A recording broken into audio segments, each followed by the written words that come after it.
चरित्र क्या है और इसकी आवश्यकता हमें क्यों होती है? ये कहावत तो हम में से बहुत लोगों ने सुनी होगी कि wealth gone nothing gone, health gone something gone, but character gone everything gone. चरित्र गया तो समझिए सब कुछ गया। मगर ऐसा क्यों है? चरित्र आत्मा का वह तेज है जो मनुष्य जन्म के साथ ही लेकर पैदा होता है। हालांकि जन्म के साथ भी सभी मनुष्यों में एक जैसा ओजस्वीपन, एक जैसा तेज देखने को नहीं मिलता, मगर फिर भी उनका चरित्र एक जैसा ही होता है। उनके चरित्र पर कोई दाग नहीं होता। फिर धीरे धीरे जैसे जैसे कोई बालक बड़ा होता जाता है, वैसे वैसे उसका चरित्र या तो और अधिक खिलता जाता है, संवरता जाता है, या फिर वह चरित्र दूषित होता जाता है।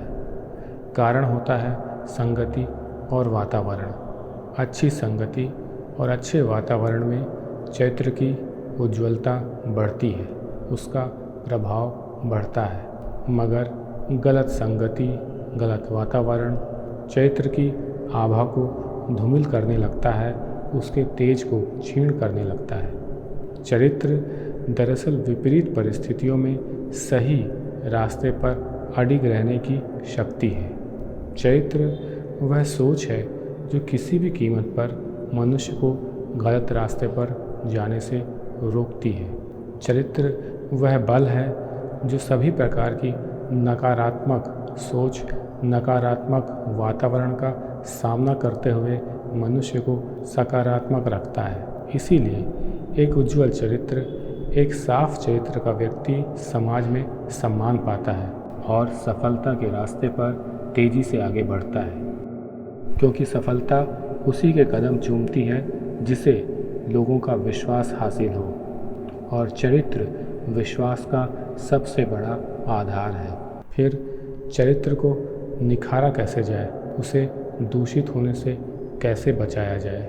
इसका सबसे सहज और सरल तरीका है अच्छे विचारों को आत्मसात करना। अच्छे विचार जहाँ कहीं से भी मिले उन्हें अपने मस्तिष्क में बैठाने की कोशिश करनी चाहिए, और अच्छे विचार सुनते सुनते मनुष्य खुद भी अच्छे विचारों का धनी हो जाता है। फिर उसकी सोच में, उसके क्रियाकलापों में वे अच्छे विचार झलकने लगते हैं, और इससे उसका चरित्र और भी बलशाली और भी प्रखर होता जाता है।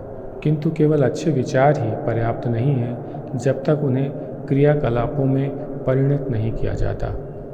विचार जब तक कार्य का माध्यम ना बने तब तक वे विचार शून्य ही होते हैं। इसलिए अच्छे विचारों के साथ साथ उन विचारों के द्वारा किए गए अच्छे कार्य भी मायने रखते हैं, और ये दोनों मिलकर ही एक अच्छे चरित्र का निर्माण करते हैं। अच्छे विचारों को प्राप्त करने का सबसे अच्छा माध्यम है स्वाध्याय।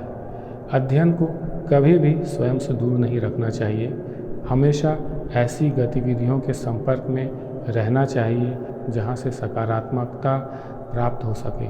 अच्छी शिक्षा का अच्छे चरित्र में बड़ा योगदान होता है। अच्छी शिक्षा भी मनुष्य को भटकने से रोकती है और उसकी मानसिक ऊर्जा को सही दिशा में लगाने के लिए कार्य करती है। परंतु यदि शिक्षा अधिक ना हो पाए तो मनुष्य को अपनी ऊर्जा ऐसी किसी गतिविधि में ज़रूर लगा लेनी चाहिए जिससे वह समाज का भला कर सके। जब भी किसी मनुष्य में मानव कल्याण की भावना आ जाती है, वह स्वतः ही एक अच्छे मार्ग पर चलने लगता है और उसका चरित्र निरंतर उज्जवल होता जाता है। यदि हम केवल अपने स्वार्थ में जी रहे हैं और परमार्थ या जन कल्याण की भावना हमसे कोसों दूर है, तो हमें समझ जाना चाहिए कि हमारे चरित्र में ज़रूर कोई समस्या आ रही है। परंतु ऐसा व्यक्ति स्वयं के लिए शायद कुछ कर भी ले, परंतु समाज में, इतिहास में उसका नाम ऐसे लोगों के बीच नहीं रखा जाएगा जो चरित्रवान होते हैं। जिस प्रकार शरीर के प्राण आत्मा में होते हैं, उसी प्रकार आत्मा के प्राण चरित्र में होते हैं। जिसके पास चरित्र नहीं, वह जीवित होते हुए भी मृत ही है। जिसके पास चरित्र है वही जीवन का सच्चा आनंद ले सकता है।